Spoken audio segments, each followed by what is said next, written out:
Fala pessoal, tudo bem? Espero que estejam todos bem. Queria, antes de tudo, dar as boas-vindas a vocês ao nosso curso de repescagem da segunda fase de ADM, exame 44. Eu sei que se você está vendo esse vídeo do curso de repescagem, significa que você, infelizmente, não obteve êxito da primeira vez que você fez, na primeira oportunidade, mas a gente vai conversar bastante hoje, vai identificar algumas questões aí relevantes e, com certeza absoluta, nesse exame você vai conseguir passar, né? Nós estamos aqui todos do meu curso esforçados nesse sentido. Mas antes de tudo me apresentando, meu nome é Marcos Oliveira, eu coordeno aqui a segunda fase de administrativo do meu curso, junto com a equipe maravilhosa, que daqui a pouco eu vou apresentar para vocês, alguns de vocês já conhecem, alguns de vocês já vêm de administrativo, né? Já vêm aí da primeira oportunidade tendo feito a prova na segunda fase de administrativo, mas alguns vêm de outras áreas. A gente sabe que existe hoje um movimento aí dentro da OAB, dentro da prova da OAB, de migração de áreas, né? Tem pessoas migrando de áreas, então pode ser que eventualmente você esteja migrando da trabalhista, da penal, da área penal, civil, enfim. Essa aula é para todo mundo, né? Todo mundo que está na repescagem, tá bom? Antes de tudo, eu queria que a gente pensasse, eu também coordeno a segunda fase tributária, eu também falei isso lá, que a gente pensasse na repescagem como uma oportunidade. Eu sei que é muito frustrante, né? A gente, quando faz uma prova, seja qual ela for, OAB, concurso, enfim, vestibular, né? Que vocês já passaram por isso também, a gente faz para passar, né? Ninguém faz uma prova de concurso, de OAB, pensando na reprovação, pensando que não vai ser aprovado. Mas acontece com muita gente, né? Eu mesmo não passei no primeiro concurso que eu fiz, óbvio, né? Tive que fazer vários concursos para conseguir ser aprovado, e daqui a pouco eu falo um pouquinho sobre isso rapidamente. Então, é claro que é frustrante, é claro que a gente quer passar, mas eu acredito muito que de tudo nessa vida a gente tem que tirar um lado positivo, a gente tem que tirar oportunidades. Aconteceu comigo há uns anos, há bastante tempo, uma doença muito grave que me acometeu e eu tive que passar um ano afastado, um ano em tratamento. E esse um ano, gente, ele foi um ano muito rico para mim, um ano muito rico de aprendizado, de aprendizagem, porque eu aproveitei durante esse ano, esse recesso forçado, ou como disse o meu médico na época, essas férias forçadas, para fazer um monte de coisa que eu não fazia. Então eu queria fazer um convite a você, agora, no começo desse curso, nessa primeira aula, né? Vocês já tiveram aula com o Darlan, mas a aula da nossa área é a primeira, para que você aproveite essa repescagem para aprender mais, para aprofundar conteúdo, né? Porque eu tenho uma experiência muito longa, muito vasta, né? Na segunda fase, eu dou aula há mais de 15 anos na segunda fase, então eu já vi muitas situações acontecendo, e uma das coisas que eu acho mais legais de quem vai para a repescagem é como essa pessoa sai da repescagem. Ela sai muito mais preparada. Ela chega na advocacia muito mais preparada. É impressionante. E isso já aconteceu comigo inúmeras vezes. Inúmeros alunos meus que foram para a repescagem, que, claro, evidentemente se sentiram frustrados, mas no final das contas aprenderam muito mais e chegaram na advocacia muito mais preparados. Então eu queria que você aproveitasse esse momento, essa oportunidade, para pensar sobre isso, né? Para pensar que isso pode ser uma boa oportunidade para você se aprofundar, para você se aprimorar e, claro, chegar na prova muito bem e chegar na advocacia muito bem, porque afinal de contas você está aqui para ser advogado ou advogado. Então a prova da OAB é só uma formalidade que a gente tem que cumprir para chegar no que você sempre quis, no seu sonho de ser advogado, de ser advogado. E eventualmente também de fazer concursos, né? Eu sou atualmente procurador da Fazenda, fui analista judiciário, então eu sempre na minha vida fiz concursos. Quem sabe se não é o seu caso, você quer aí passar na OAB para ter a OAB e fazer um concurso de procuradoria, por exemplo, que é um advogado, a diferença só é que é um advogado público, mas é um advogado como qualquer outro, né? Então, pense sobre isso. Eu sei que não é o melhor dos cenários, eu sei que não é o que você gostaria de estar fazendo hoje, mas tudo na vida tem uma razão, então a gente precisa pensar um pouquinho sobre isso, tá bom? Bom, deixa eu começar logo a apresentar aqui a nossa equipe. Antes de tudo, deixa eu já colocar aqui o meu Instagram, eventualmente se você quiser me seguir, tirar alguma dúvida, então deixa eu só conectar aqui meu quadro. E aí, opa! E aí deixa eu colocar aqui o meu Instagram para vocês. Eu sei que alguns de vocês já vêm aqui do meu curso, né? São alunos que fizeram o meu curso da primeira vez. Então muitos de vocês já têm. Mas para quem não tem ainda meu Instagram, ele é Marcos Aurélio Freitas, ok? Então se você quiser me mandar mensagem, me mandar dúvidas, enfim, eu queria que você ficasse muito à vontade para fazer isso, beleza? Bom, já agora apresentando nossa equipe. Nossa equipe é composta de basicamente 3 professores, na verdade 4, porque tem um que não está aqui, que é o professor Darlan Barroso. Eu vou até pedir para depois, desculpem, colocar nessa arte. Mas basicamente nós temos aqui na segunda fase eu, professor Marcos Oliveira, que coordeno a segunda fase de administrativo. Então, em termos de coordenação, sou eu que assumi a coordenação, mas junto comigo estão o meu grande amigo, professor Daniel Lamounier, e a minha grande amiga também, professora Carol Macaubal, que estão ali comigo desde sempre, né? Que dividem comigo as salas de aula de muito tempo, há muitos anos já, e que a gente se divide aqui na segunda fase entre a parte do direito material e a parte das peças. O professor Darlan Barroso, que inclusive é diretor do curso, ele também entra, ele não está aqui, mas ele também entra na parte de recursos, tá? Então, como é que a gente se divide? Basicamente, eu sei que você não precisa se preocupar com isso hoje, mas só para você saber quem é a equipe, né? Caso você esteja fazendo a primeira vez aqui o meu curso. Eu estou à frente da coordenação e dou aulas de direito material. Então, na segunda fase de ADM, eu não entro com a parte de peças, né? Em tributário eu entro, mas em ADM eu não entro na parte de peças. O professor Daniel, o Dani, ele dá a parte das peças, praticamente todas as petições iniciais é o Dani que dá, e também ele entra com o direito material. Então ele divide comigo o direito material. E a Carol, ela dá a petição inicial da ação de conhecimento, pelo procedimento comum, e os recursos junto com o Darlan. Então existe essa divisão temática, né, divisão de aulas entre nós, tá bom? Todo mundo é super acessível, quem já foi aluno ou aluna sabe, então qualquer dúvida pode mandar para qualquer um de nós. Eu coloquei só o meu Instagram, porque não lembro de qual aqui o Instagram dos meus colegas, mas também fiquem à vontade aí para, quando eles forem se apresentando aqui no curso, vocês vão saber também o Instagram deles e vocês podem mandar as dúvidas que vocês entenderem necessárias, tá bom?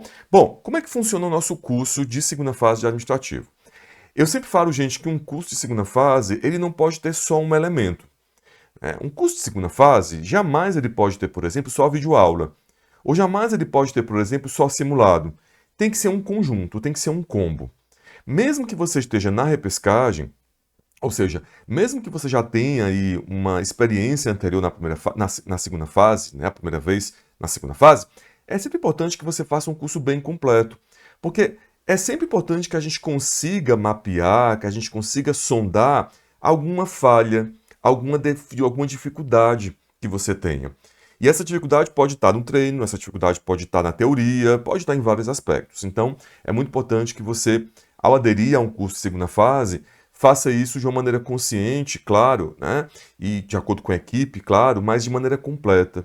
Imaginando sempre, e esse é um papo que eu sempre faço aqui, na primeira vez que a gente se encontra, sempre com a preocupação de fazer o que tem que ser feito, né? Porque às vezes a gente quer fazer o que é mais cômodo, às vezes a gente quer fazer o que é mais confortável, e não é sempre que a gente consegue, só com o que é confortável, realizar nossos sonhos. Então a segunda fase é um bom exemplo para isso, e a gente vai conversar bastante sobre isso daqui a pouco, tá bom? Bom, então do que é composto o nosso curso de segunda fase? Primeiro, aulas teóricas. Então, nós temos aqui 200 aulas teóricas, divididas entre as peças processuais, a gente vê todas as peças, e o direito material. Marcos, mas a gente vê todas as peças? Nós vemos todas as peças. Para você ter uma ideia, até habeas corpus a gente vê, porque está no edital. O Dani ele dá aula de habeas corpus e habeas data, né, que são peças que não caem, não costumam cair, né, não caíram, mas pode cair. Então a gente tem que estar sempre preparado para o pior, né? Porque preparado para o básico que eu digo, para o que sempre cai, a gente vai sempre estar. Agora, para o que é diferente, a gente tem que ter cuidado.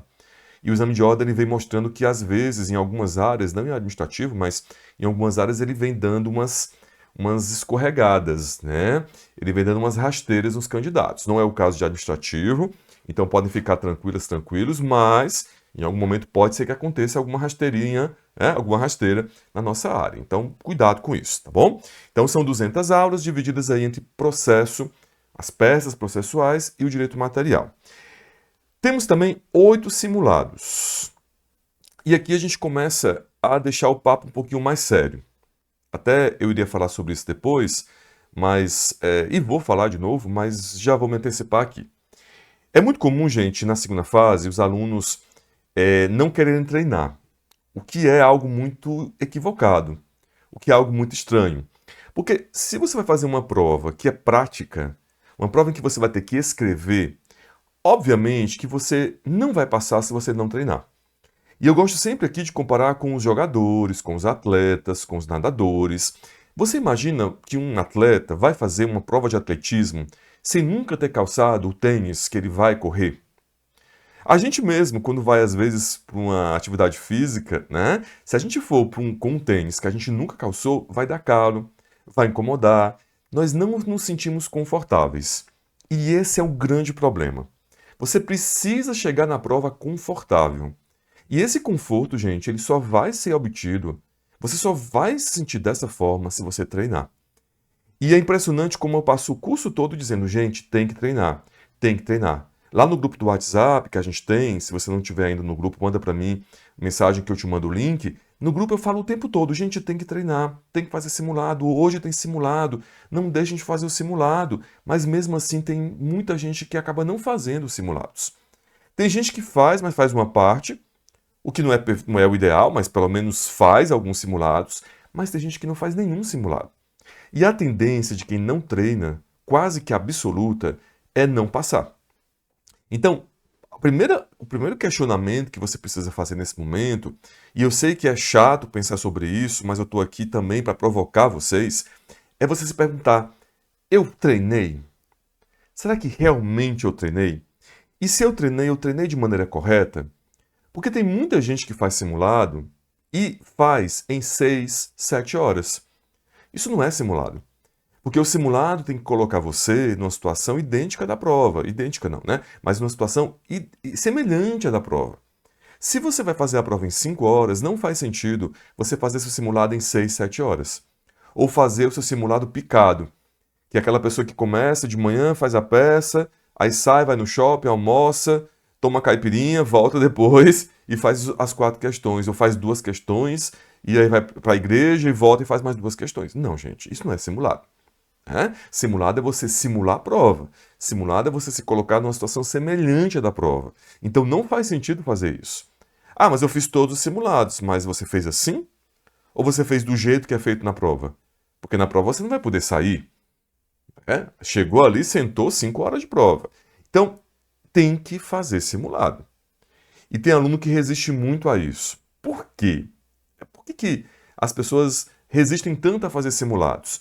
Porque saber que não sabe ou tomar contato, fazer contato com o que você não sabe, dói. Né? Você chegar no simulado e saber que você não respondeu direito, ou que você não soube responder, ou que você não sabia nem para onde ia, dói, dói mesmo, incomoda. Mas esse incômodo tem que ser provocado nesse momento.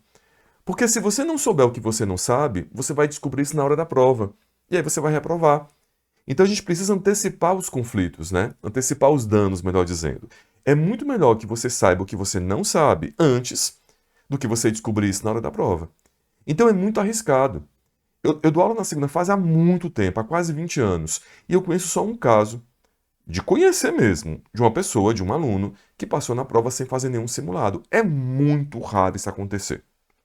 Né? Claro, pode ter um caso ou outro que eu não conheço, mas no geral, gente, que não faz simulado não vai passar. E como a gente está num curso de abertura de repescagem, isso se torna ainda mais relevante de ser dito. Portanto, você precisa pensar sobre isso. No começo é difícil, no começo a gente bate cabeça, fica chateado. Tem aluno que começa o curso com notas muito baixas, 2,8, 2, errando a peça, mas eu tenho uma curva de aprendizagem. Eu vou subindo nesses degraus do aprendizado. O que não dá é para você ficar lá embaixo, só observando o que está acontecendo, porque isso não vai provocar sua aprovação. Tudo bem? E a gente tem aqui uma equipe muito experiente de professoras, assistentes, eu digo professoras porque são todas professoras, né? Não tem nenhum professor, que fazem uma correção brilhante. Nós temos a Gabi, a Ana e a Flávia, que são professoras que estão comigo há muito tempo, super atenciosas, super carinhosas, que fazem correção de simulados de uma maneira muito criteriosa e que fazem anotações disso. E que vão chegar para vocês e vão dizer, olha, isso aqui não é bem assim, isso aqui você tem que melhorar, isso aqui você tem que ir por um outro caminho, isso aqui estava na aula e você não viu. Esse artigo não é o artigo que você precisa, né? É outro artigo. Isso é muito valioso, muito precioso. Então, não deixem de fazer os simulados. No total, nós vamos ter aí 8 simulados, tá? Só que agora no curso, nós temos, eu vou avançar aqui um pouquinho, 3 modalidades de adesão. A essencial, a avançada, o avançado e o imersivo. Então, nós temos o curso essencial, o curso avançado e o curso imersivo. Se você quiser saber os detalhes desses cursos ou dessas modalidades, né, é o mesmo curso, mas você vai ali e baixa o descritivo, tá? Porque, por exemplo, no curso avançado, dos 8 simulados, uma parte são corrigidos e outra parte é você que vai corrigir com você mesmo. Então, veja sempre o plano que você quer. No imersivo, não. No imersivo, todos os simulados são corrigidos individualmente, tá bom? E no essencial, nenhum simulado é corrigido pelo professor, mas vai ser corrigido por você. Então, você vai ter os 8 simulados, o número é o mesmo, mas nenhum vai ser corrigido por professor. Às vezes, o aluno acha que não precisa. Pode ser que você esteja aí numa situação já de repescagem, que você já fez muitos simulados, já teve muitas correções, eventualmente você pode entender que não quero. Mas eu sempre recomendo, e aqui não é para vender curso, né? Não é para isso, eu não trabalho assim, mas eu sempre recomendo que você faça um curso que tenha pelo menos parte dos simulados corrigidos. Porque essa correção é muito rica. Eu boto a minha mão no fogo, como se diz, pela correção das minhas professoras, né? Então, o ideal é que você pelo menos faça ali o plano, a adesão do avançado. Mas eu não quero. Eu quero fazer o plano básico, né? O plano que ele chama aqui de essencial.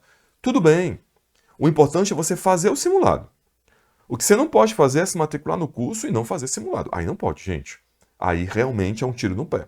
Tá bom? Tá bom? Então, pense sobre isso.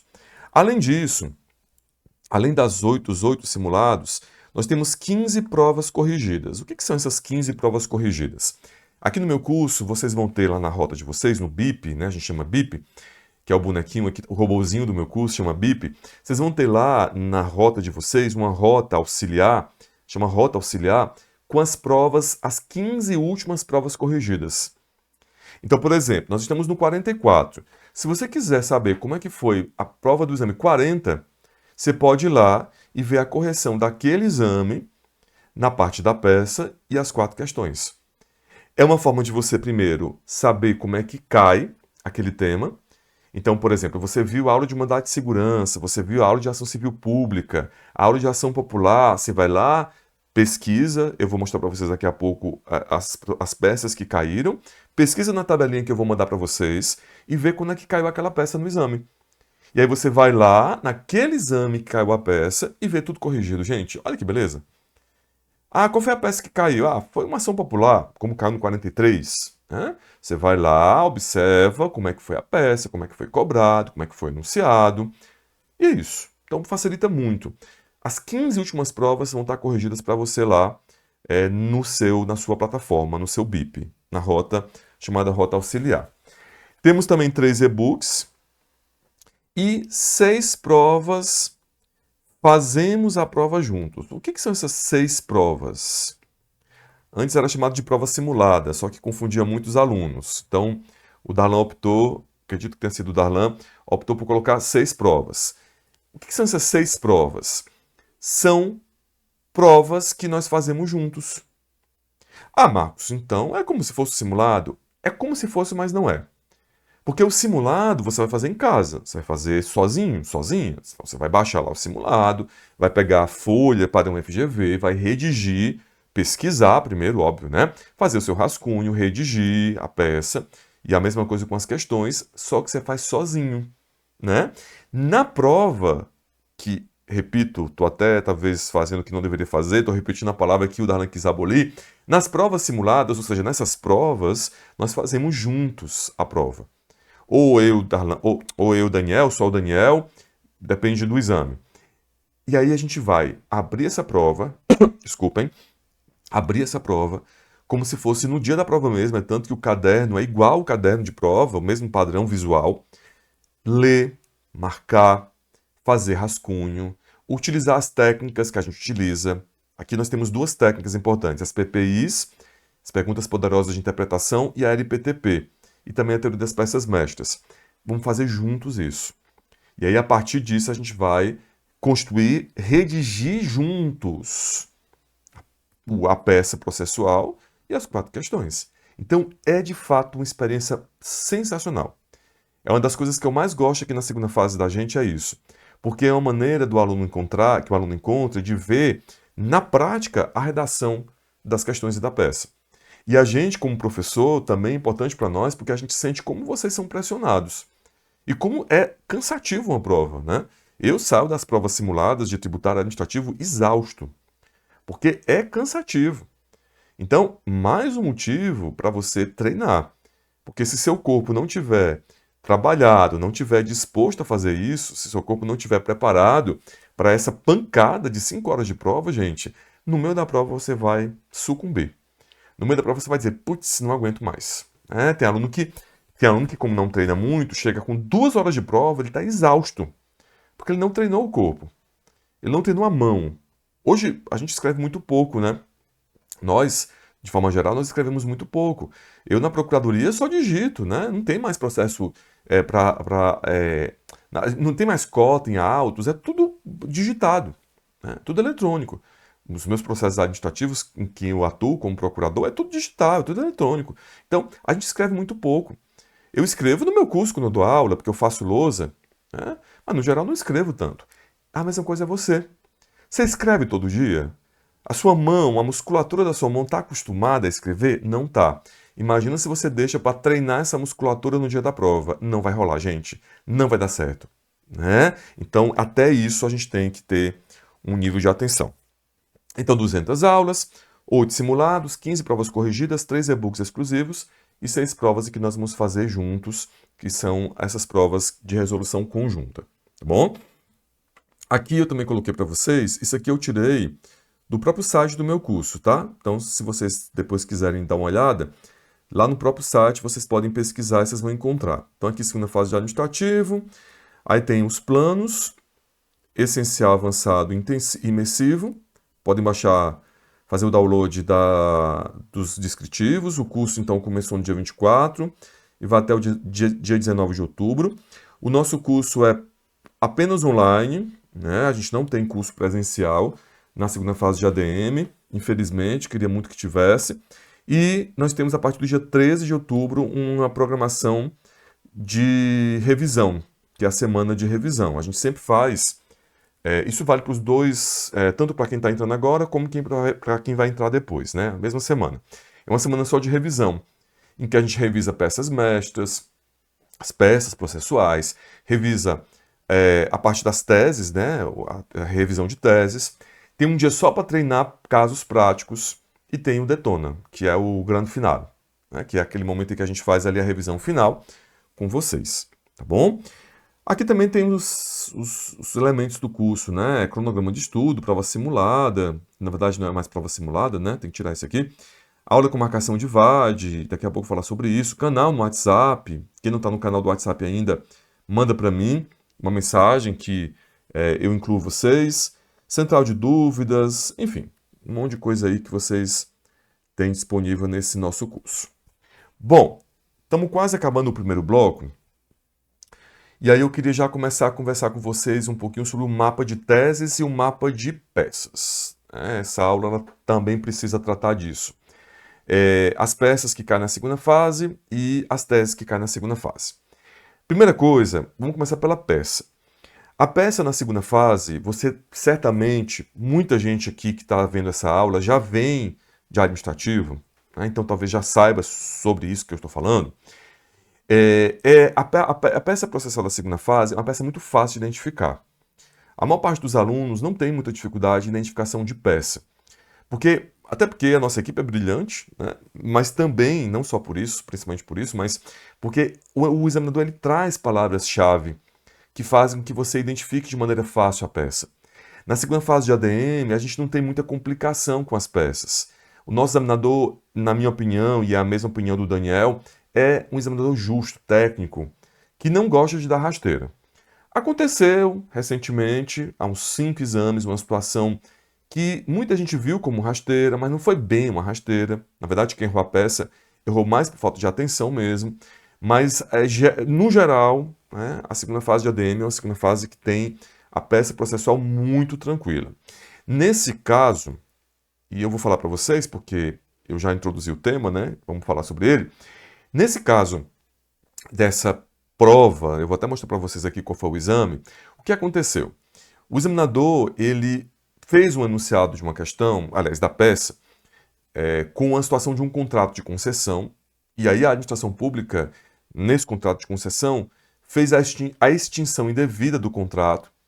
E a questão falava, gente, que o contratado, que o particular, ele tinha todas as provas que comprovavam que ele estava cumprindo o contrato.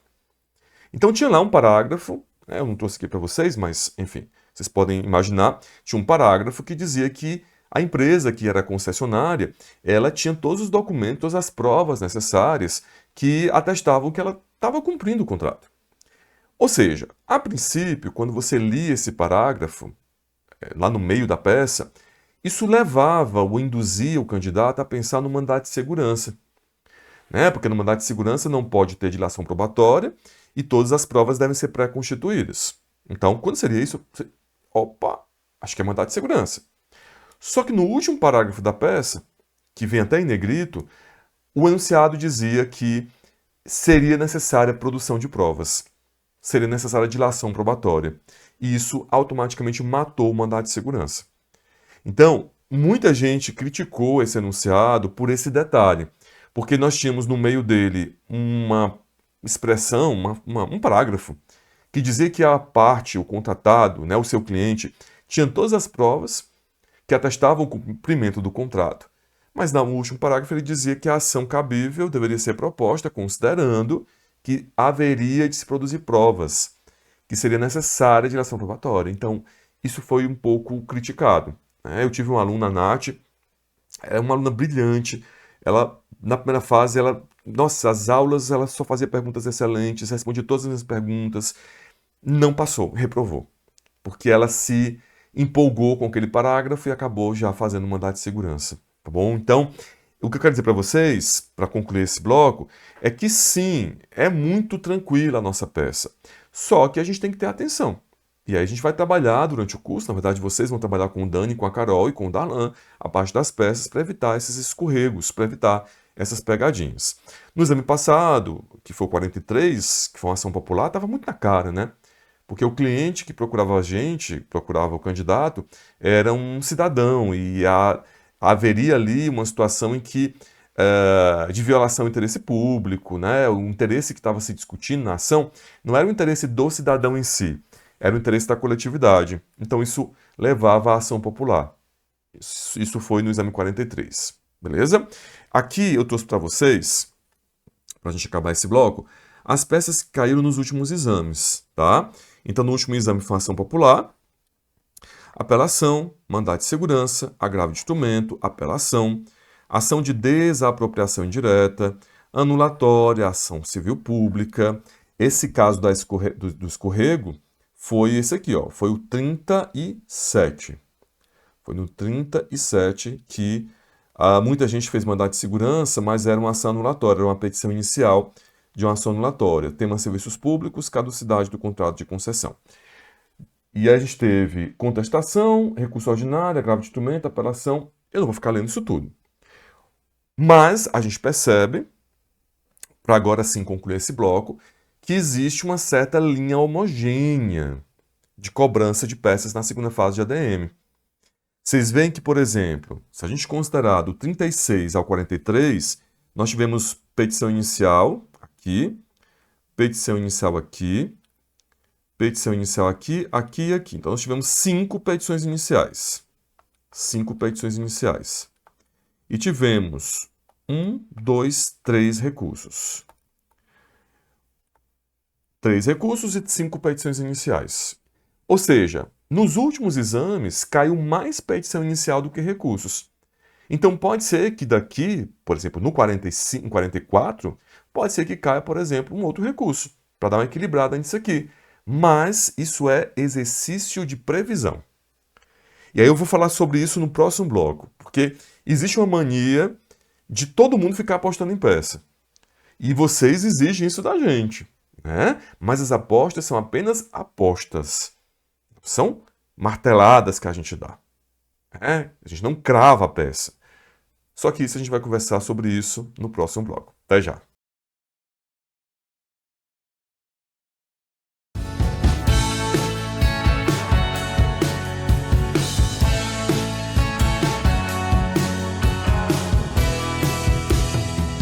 Bom, pessoal, passamos então para o nosso segundo bloco. Estamos tratando nesse momento da aula sobre o raio-x de peças.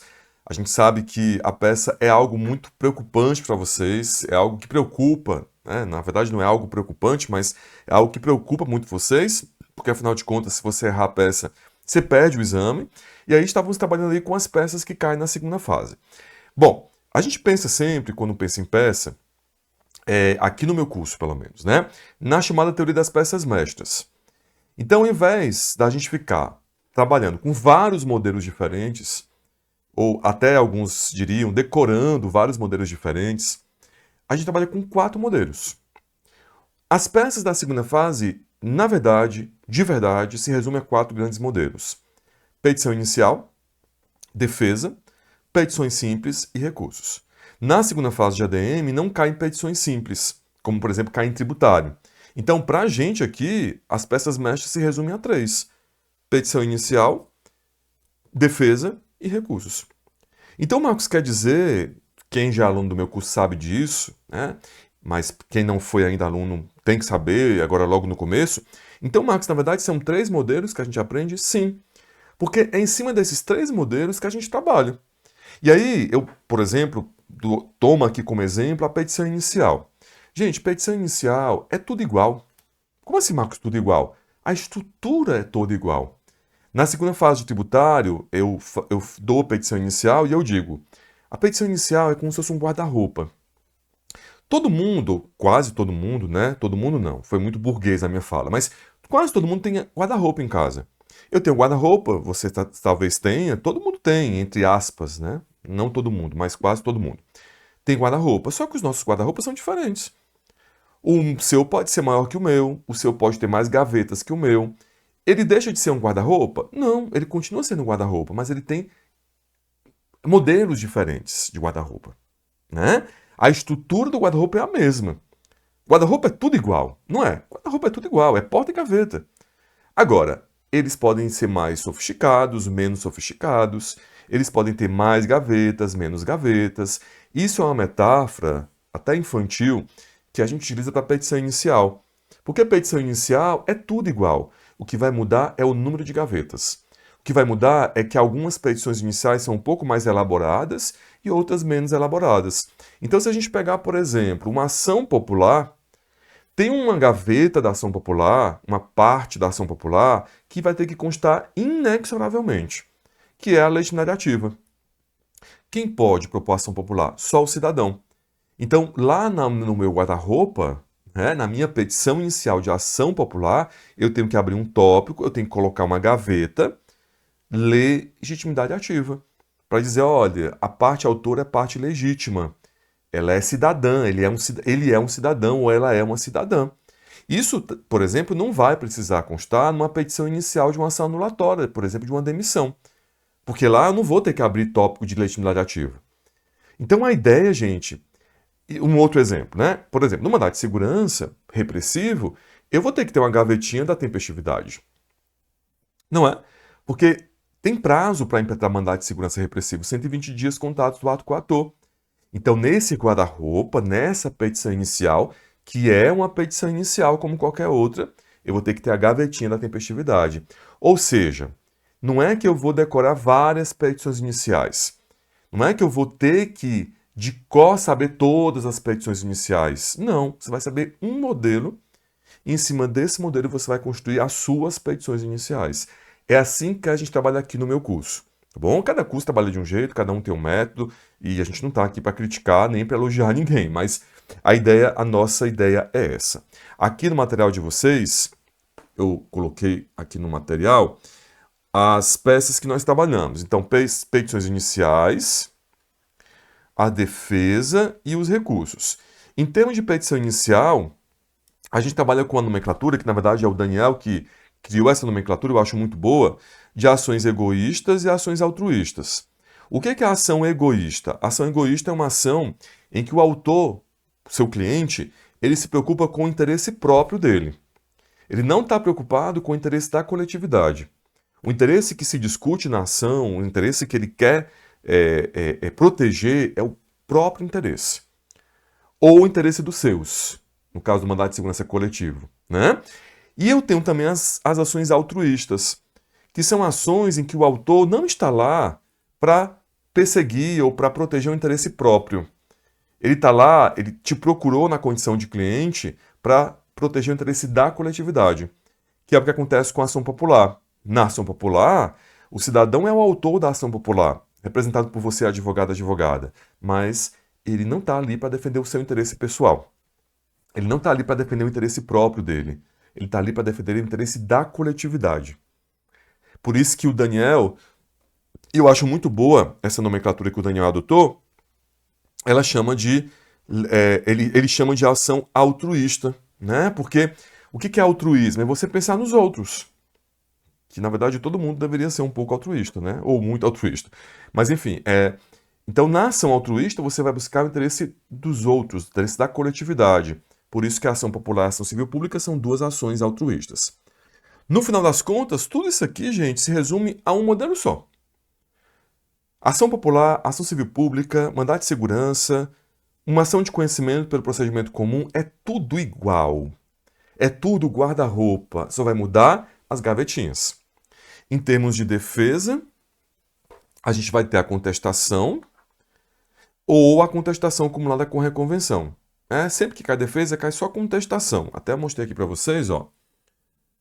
Aqui atrás, que cai uma contestação. Faz tempo que não cai contestação, hein? Quem sabe se nesse exame 44 não cai. A última vez que caiu contestação foi no exame 35. E aí, antes, vejo, até o 25, que eu coloquei aqui a estatística, não caiu. Ó, por exemplo, 25, apelação, ação civil pública, mandado de segurança, indenizatória, anulatória. Ah, não, desculpa, eu não lembrava. O 30, né? Também foi uma contestação. Ação popular, apelação, agravo de instrumento, recurso ordinário e contestação em ação popular. Então, caiu do 25 até o 43, duas vezes contestação, no 30 e no 35. Quem sabe se no 44 não vai cair. Porque como faz muito tempo que não cai, pode ser que caia. E aí eu volto para o que a gente estava conversando no final do último bloco. O aluno de segunda fase, ele quer de qualquer jeito que nós apostemos numa peça. Gente, eu já vi muito aluno reprovando por causa de aposta de peça. Porque tem aluno, tem candidato, que pega a aposta do professor e leva para ele como se fosse algo absoluto.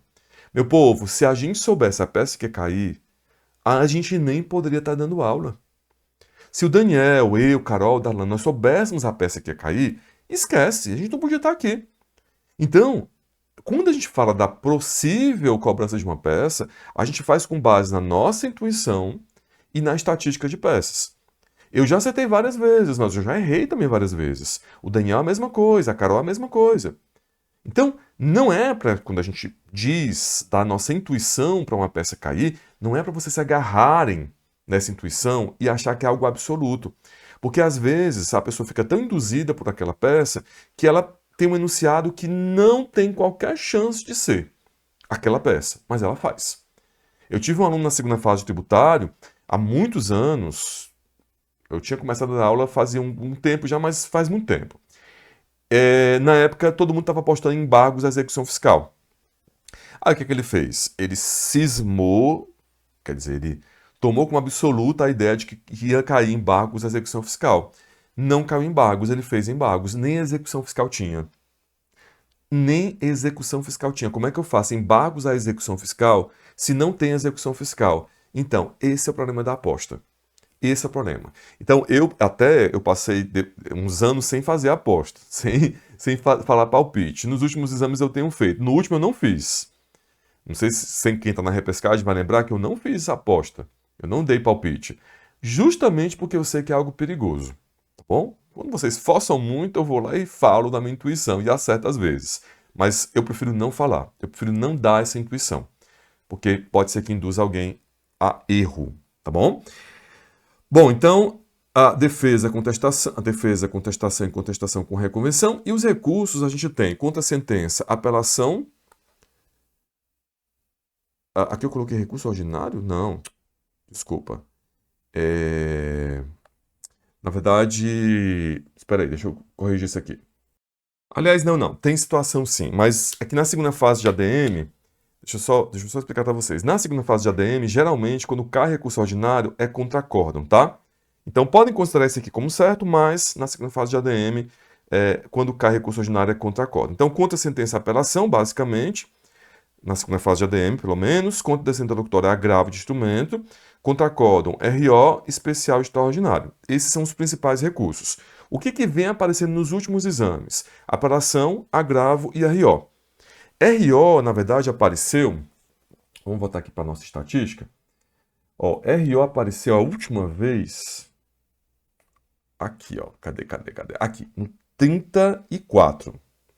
Ok? A última vez que apareceu RO foi no 34. Depois disso, ou antes disso, não apareceu, e depois também não apareceu. É outra peça também que foge um pouquinho do padrão, né? Porque não cai tanto, mas já caiu, tá bom? E quando cai recurso ordinário, alguns candidatos acabam se apavorando, mas não é necessário. Por quê? Porque o recurso ordinário, gente, é como se fosse uma apelação. O recurso ordinário, ele tem a mesma estrutura de uma apelação. Então, por favor, tá bom? Isso é uma outra questão que é muito recorrente na segunda fase. Os alunos não gostam de recursos, eu não entendo por quê. Recursos é uma peça excelente de ser cobrada. Por quê? Porque as teses já vêm no enunciado. Quando você faz uma petição inicial, você precisa construir essas teses. Então, a princípio, uma petição inicial dificulta um pouco a questão dos fundamentos jurídicos. Quando você tem uma apelação, obrigatoriamente a questão vai dizer o que foi decidido e com base em que foi decidido. E você vai atacar essa decisão. Então, o ideal é a gente... O ideal, não é que é o ideal, mas o mais fácil, gente, é fazer um recurso. Tem muito candidato que tosse, que chora, que se desespera para não cair recurso. Mas, na verdade, o ideal é que caia recurso. O ideal, que eu digo, o mais fácil é fazer um recurso, tá bom? Vocês estão vendo que cai bastante recurso na segunda fase de administrativo. Beleza?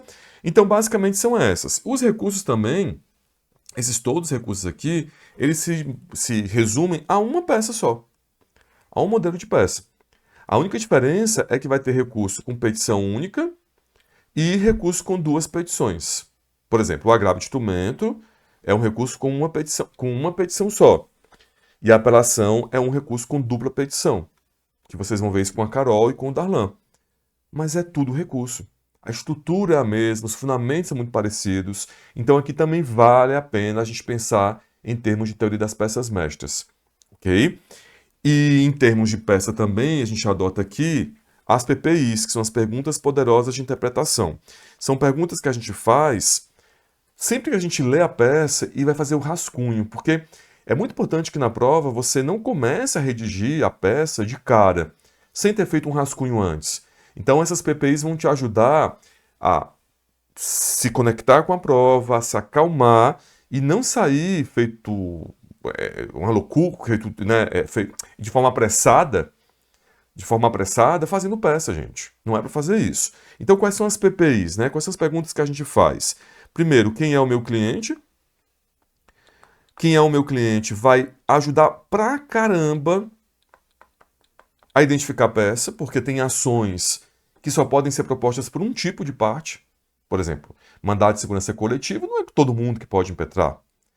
Quando a gente pensa na ação popular, não é todo mundo que pode ajuizar uma ação popular, só um cidadão. A ação civil pública é a mesma coisa. Então, essas PPIs, elas começam com essa pergunta, quem é o meu cliente, não é à toa, é de propósito. Depois a gente vai ter em que fase processual eu me encontro, em que fase processual eu me encontro. Isso também é algo importantíssimo, porque dependendo da fase processual, dependendo da fase eu ia falar de cobrança, né? No tributário a gente fala de cobrança. Dependendo da fase processual em que eu me encontro, eu vou escolher a minha peça mestra. Por exemplo, se eu não tenho uma ação em curso, se a questão do enunciado, a peça, se o enunciado da peça traz uma situação em que não existe ainda uma ação em curso, então é uma petição inicial. né? Por outro lado, se a questão traz uma situação, a peça, o enunciado da peça, eu sempre falo questão, se o enunciado da peça ele traz uma situação em que já existe uma ação em curso, você não vai pensar em petição inicial. Você pode pensar ou numa defesa ou num recurso. E a depender do que o seu cliente quer, pode ser uma defesa ou um recurso. Se ele quiser atacar uma decisão, vai ser um recurso. E aí, dependendo da decisão que vai ser atacada, eu vou ter recursos diferentes. E se ele quiser se defender, aí eu vou ter a defesa como peça mestra. Veja, é lindo isso. Não é? É lindo entender isso, porque isso tranquiliza o candidato. Isso deixa o candidato, poxa, mas é tão fácil assim? É tão fácil assim. Se você fizer, se você aplicar as PPIs. Então essa é a segunda pergunta. A terceira pergunta é se há urgência. Se há urgência. Porque se houver urgência, você vai ter que pedir algo antes do final do processo. E aqui eu tenho a figura da liminar no mandado de segurança e das tutelas nas ações, nas outras ações. Então, liminar no mandado de segurança vai pedir para quê? Para suspender alguma coisa, suspender o ato coator. Numa tutela de urgência, por exemplo, você pode pedir numa ação de conhecimento, numa ação que você vai, por exemplo, anular uma demissão e por aí vai. Então, a identificação no enunciado da peça da urgência faz com que você possa abrir de maneira consciente os pedidos de tutela e de liminar. E tem muita gente que reprova na segunda fase porque esquece de pedir a tutela ou a liminar. Minha ex-cunhada, porque não está mais namorando meu irmão, minha ex-cunhada ela reprovou incondicional porque ela esqueceu de pedir a tutela. E vale muito ponto a tutela. Então é importante que você identifique ali a urgência. Na verdade, a gente acaba falando, o Daniel vai falar isso para vocês, a Carol, que na dúvida pede, né? Porque se não vier, você não vai perder ponto, mas se vier, você vai ganhar os pontos que você precisa. Ok? E no final, o último ponto, a última pergunta é qual o pedido? Qual o pedido do meu cliente? Desculpa, hein? Porque dependendo do pedido, eu vou ter ações diferentes também. O pedido ele vai delimitar o que você vai buscar junto ao Poder Judiciário. E aí, se ele quiser, por exemplo, atacar uma decisão, você vai fazer um recurso. Se ele quer anular um ato administrativo e ele é um cidadão, você vai ajuizar uma ação popular e por aí vai. Vocês vão trabalhar com isso durante o curso, tá bom? Então, as PPIs aí é uma outra técnica que a gente utiliza. Marcos, em termos de direito material, em termos de teses, aqui vem também um papo reto com vocês. Quem já foi aluno na repescagem, aliás, aluno do meu curso, sabe que eu sempre falo isso. Na segunda fase de ADM, na verdade não só na segunda fase de ADM, mas na segunda fase de forma geral, os candidatos ficam muito preocupados com a peça, o que é muito comum, o que é muito justo, aliás. Porque se errar a peça, perde o exame. Só que, na verdade, se a gente parar para pensar do ponto de vista matemático, mais de 50% da prova vem do direito material. As 4 questões da segunda fase são de direito material. Na segunda fase de ADM, é muito raro, aparecer uma questão de processo nas questões. Eu não lembro a última vez que aconteceu isso. Tá? Em tributário é um pouco mais frequente, mas em ADM, gente, 99,99% das questões são questões de direito material. Ou seja, já tem aí 5 pontos. As teses jurídicas da peça também são direito material. E elas valem ali, a gente tem uma estimativa entre 2 pontos. Já teve exames, eu até trouxe para vocês aqui alguns exemplos, em que as teses valeram mais de 3 pontos. Por exemplo, aqui no exame 35, aliás, 35. Não, desculpa, 39. No exame 39, as teses valeram 3,4 pontos. Eu até nem coloquei dos outros exames aqui.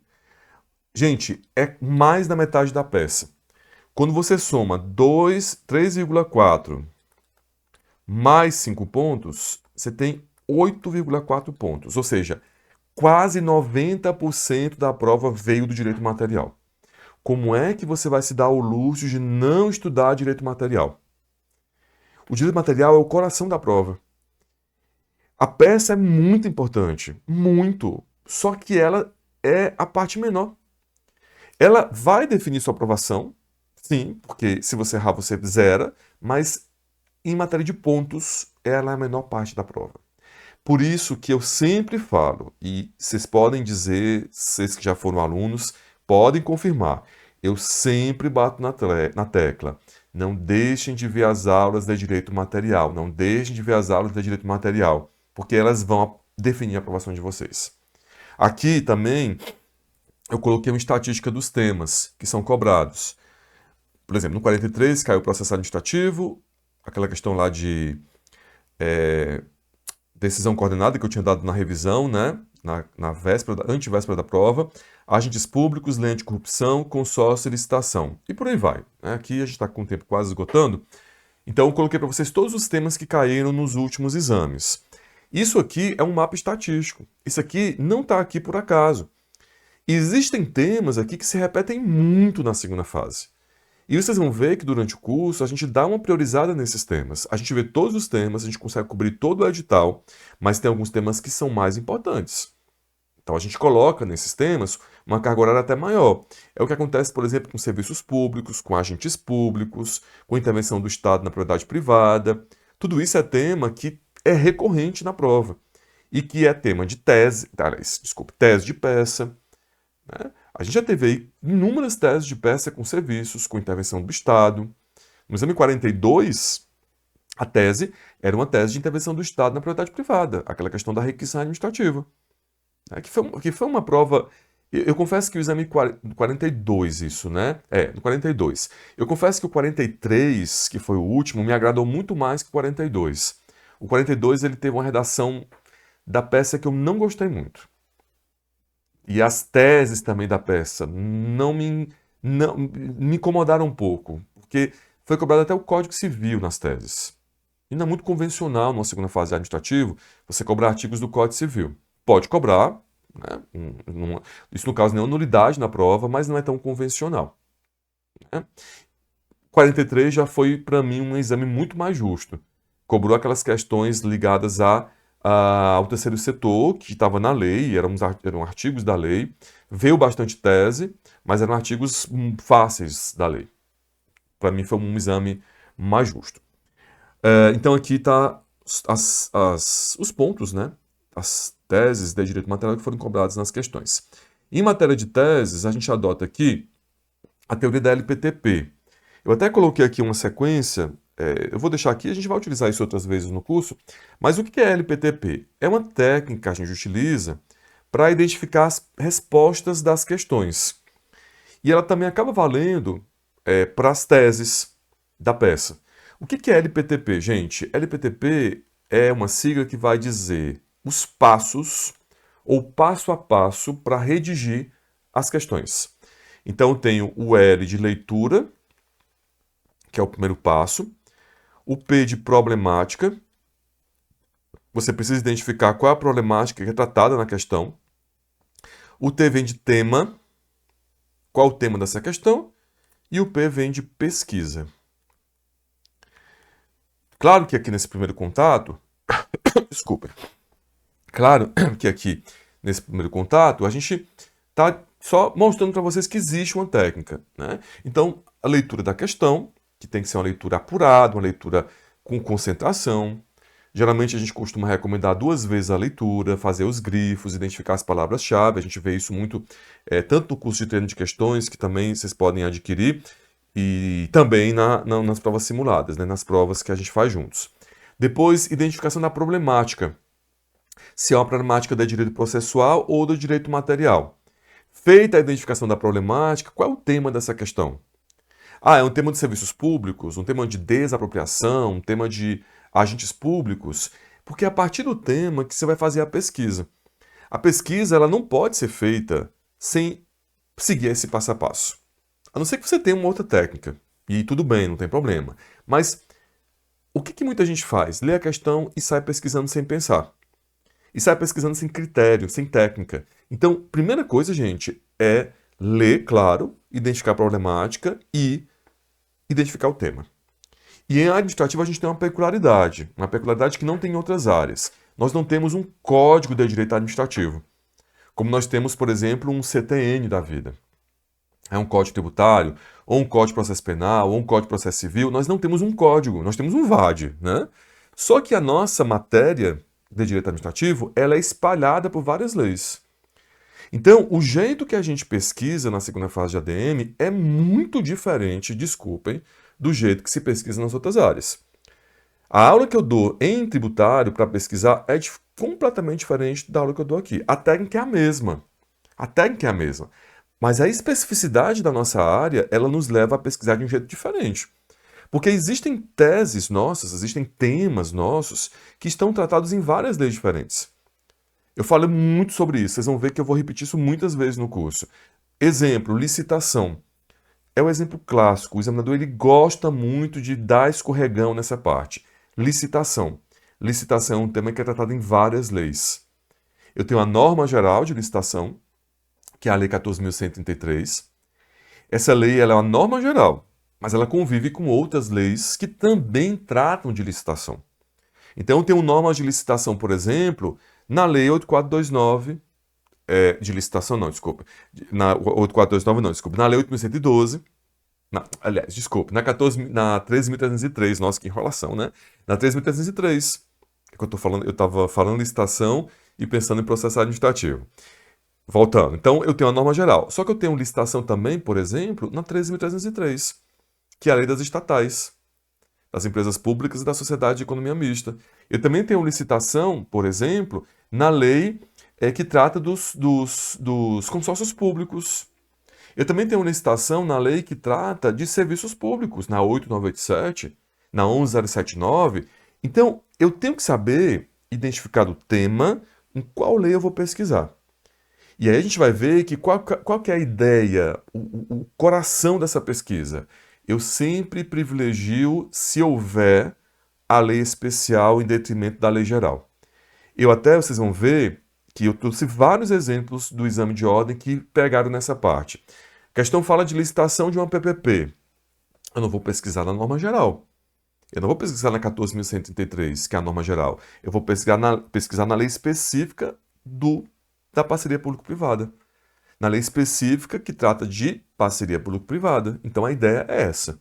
Lei especial eu privilegio em detrimento da lei geral. Beleza? Bom, estamos quase acabando. Eu só queria mostrar para vocês aqui rapidinho o nosso material. Então nós utilizamos aqui, a gente vai voltar a falar sobre isso, mas o Vadão, que é o VAD das carinhas, né? O Vadinho e o livro de prática. O livro de prática, gente, eu vou até mostrar aqui, ele não pode ser levado para a prova, né? O livro de prática ele não pode...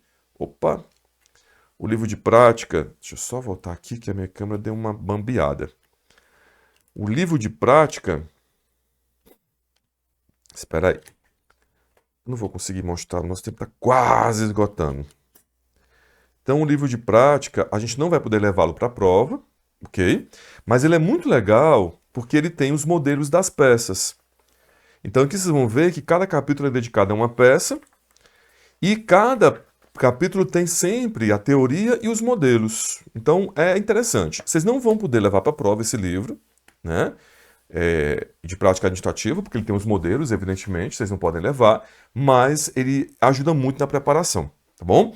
Fora isso, que eu já estou aí com o tempo quase esgotado, em relação à marcação de vademecum, que é sempre uma pergunta que aparece nas primeiras aulas. Nós fazemos marcação de vademecum em todas as aulas.